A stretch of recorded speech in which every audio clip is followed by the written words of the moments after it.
Dear students, I welcome you all for this class. In last class, we discussed about metallurgy of cast iron, copper, and zinc. Today, we shall see the extraction of gold in case of hydrometallurgy, then extraction of aluminium in case of electrometallurgy. Now first we shall go for the extraction of gold by hydrometallurgy. You all know that native metals like gold, silver, platinum, mercury, etc. are chemically inactive or less reactive, which can be extracted from its ore by hydrometallurgy, means by using a suitable aqueous solution. So in case of chemical methods of concentration, we may be studied one method called as leaching. In that method, we may be discussed about concentration of a bauxite ore. The same principle, the principle of leaching, we can apply in case of extraction of gold. So that is when a powdered gold ore is dissolved in aqueous solution of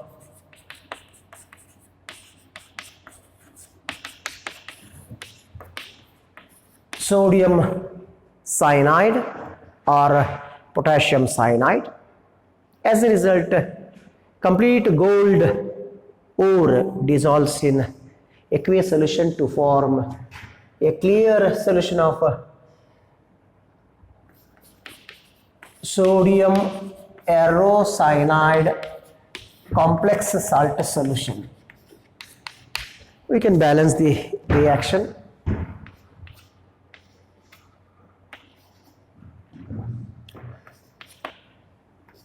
Yes. So what happened? Complete gold ore dissolves in aqueous sodium cyanide solution to form sodium aerocyanide complex salt solution, whereas impurities remains insoluble that can be separated, and you collect the filtrate. What is it, filtrate? Sodium aerocyanide complex salt solution. From that you can recover the gold by treating with more electropositive metal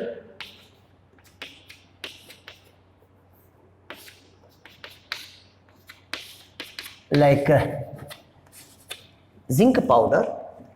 Just you add zinc powder to what you can say this aqueous solution, so we are going to get yellow precipitate of gold that can be separated by filtration, dried, then further purified by electrolytic refining.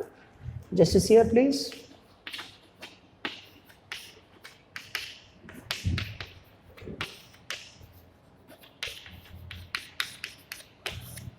So here we are going to get a yellow precipitate of gold. It's so simple method. There's nothing but it involves the principles of leaching. That means separation of metal from the impurities by using suitable chemical reagent. Here we are using what you can say aqueous sodium cyanide or potassium cyanide solution, which acts as a leaching agent. This is about extraction of gold by hydrometallurgy. Now we shall move to a very, very important part of the chapter, that is extraction of aluminium from bauxite ore. So usually we all know that aluminium is a more electropositive metal, hence it is extracted from bauxite ore by electrometallurgy. It involves as usual three steps. One is concentration. Second one is extraction of crude metal from the concentrated ore. Then last one is refining.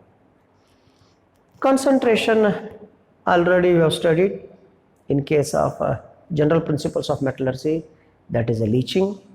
Then second one is extraction of crude aluminium from concentrated bauxite ore by electrometallurgy. So usually in examination, already discussed, you can expect one 3 marks question, that is either metallurgy of cast iron or metallurgy of aluminium. Usually in alternate exam you can expect these metallurgies. Now let us study how to extract aluminium from concentrated bauxite ore that contains what you can call pure alumina. So extraction of crude aluminium from pure alumina by electrometallurgy.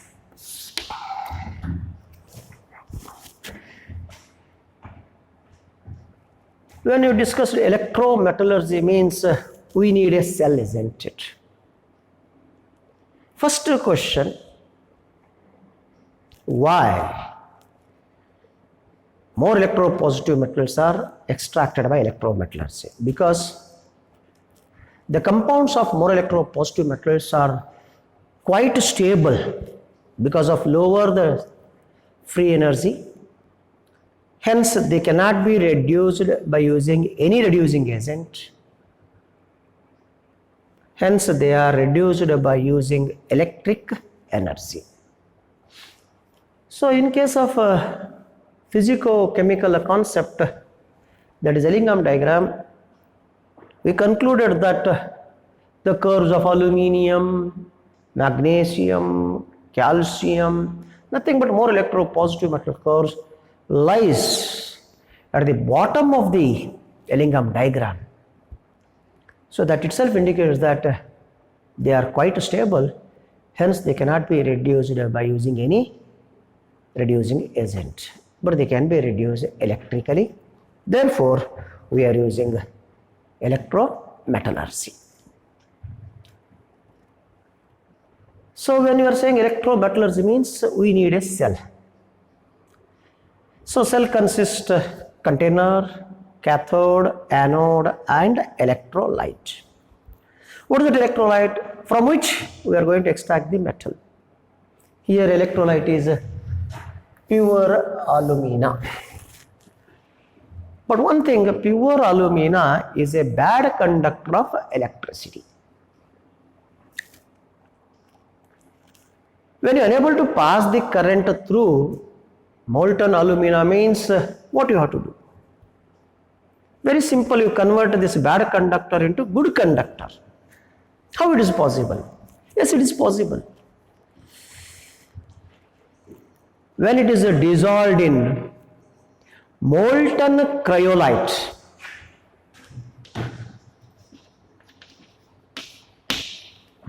it is also ore of aluminium in the form of aluminium fluoride.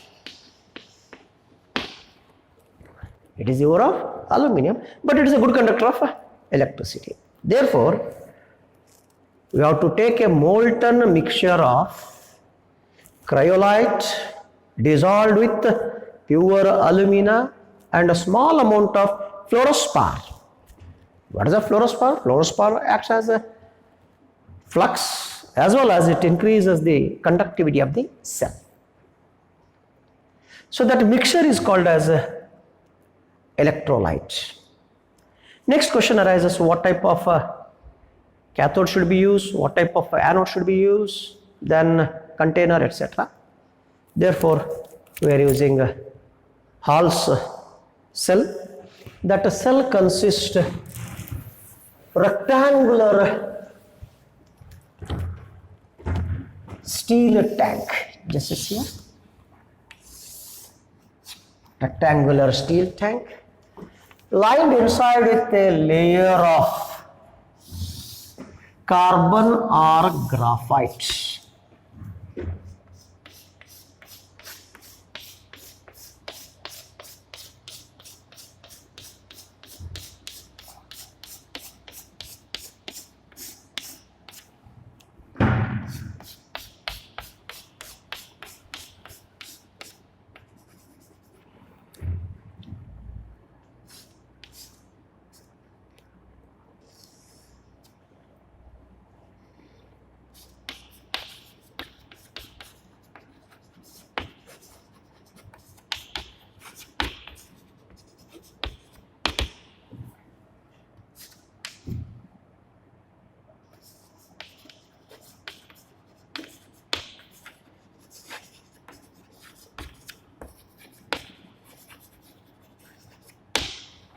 Now see here, it consists of a rectangular steel tank lined inside with a layer of carbon or graphite which acts as cathode, and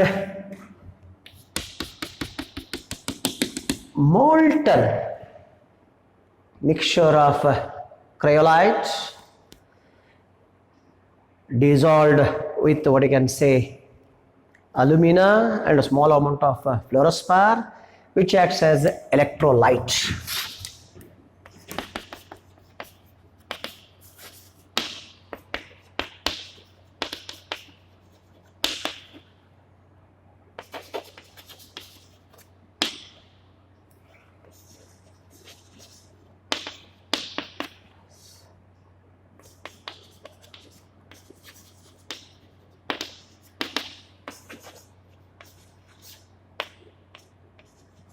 Fluorspar. So this mixture acts as electrolyte, and a bunch of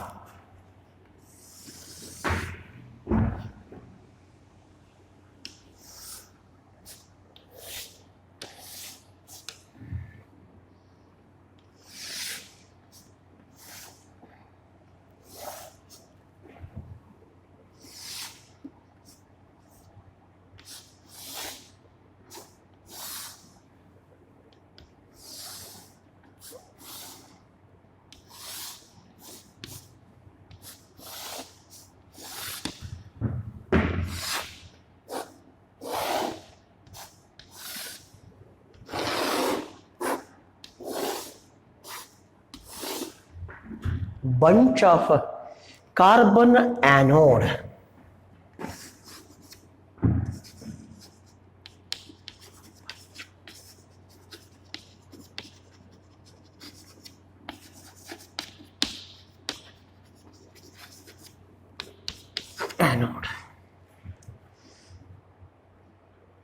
It is an open cell, therefore a layer of carbon powder is sprinkled over the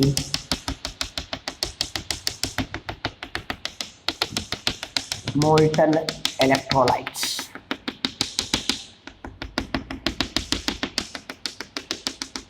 Because it minimizes the loss of heat due to radiation.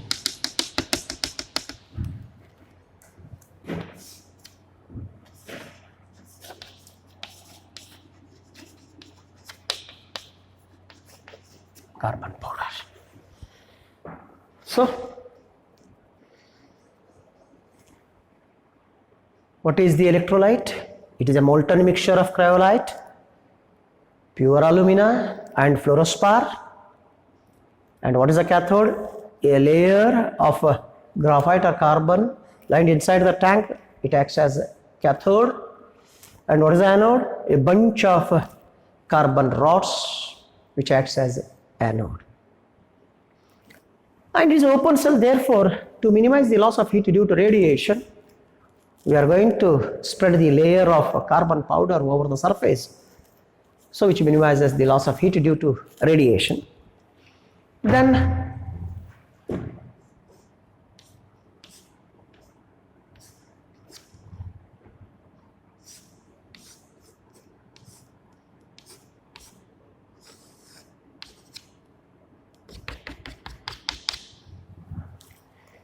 a bulb which is connected parallel to the cell. Why you have to connect? First question. Because to know the conductivity, isn't it? So as the concentration of electrolyte decreases, conductivity decreases and resistance increases.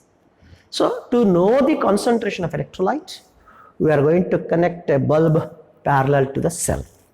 This is about the construction of a Hall's cell. Once again I am going to repeat it, just listen here. Cell consists of a rectangular steel tank lined inside with a layer of graphite or carbon which acts as anode. Electrolyte, that is a molten mixture of cryolite, pure alumina and fluorospar is taken in the tank, and a bunch of anode rod is suspended in it. And a layer of carbon powder is sprinkled over the surface of the electrolyte, which minimizes this loss of heat due to radiation.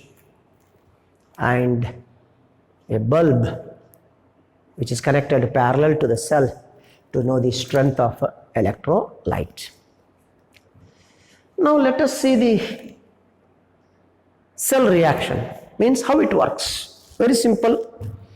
On passing a definite voltage of current, now listen here, on passing definite voltage of current at a cathode, so whatever the aluminum ion present in the electrolyte gets reduced to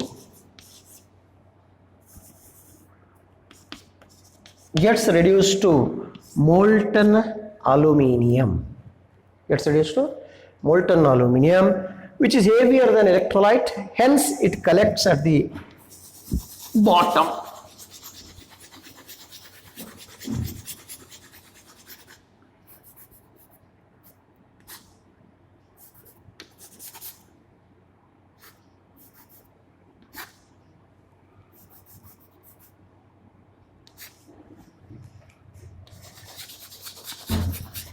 That can be collected from the separate tap hole.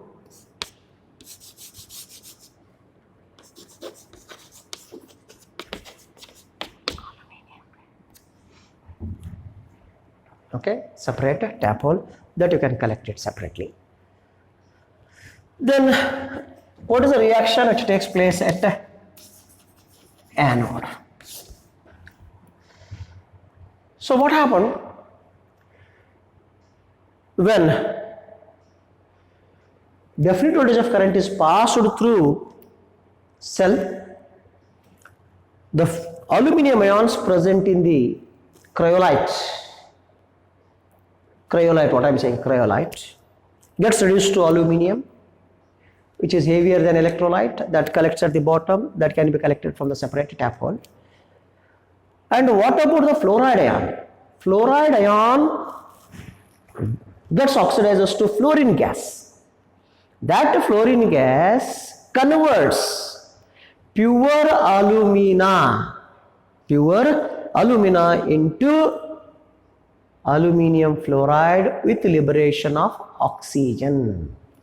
Just as here, actually in examination you should not supposed to write whatever the reaction. Now I am going to write it.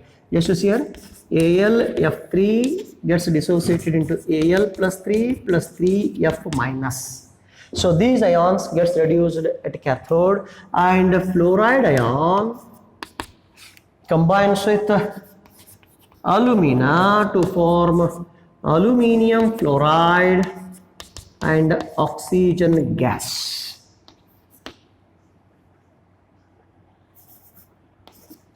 Oxygen gas. This oxygen reacts with carbon anode This is very important.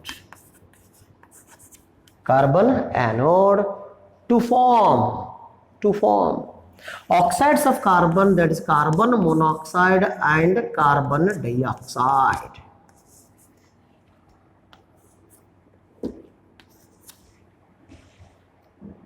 So in examination at anode you have to write only this reaction. But for your information, you should know that how that alumina acts as conductor. That's why I given these two reactions.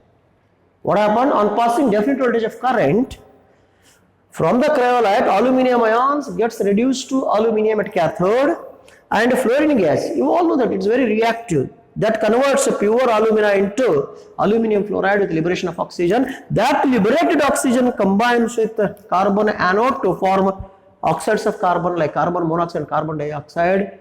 Therefore, these carbon anodes are replaced periodically. So, here what happened? Oxides of carbon monoxide and carbon dioxide are liberated.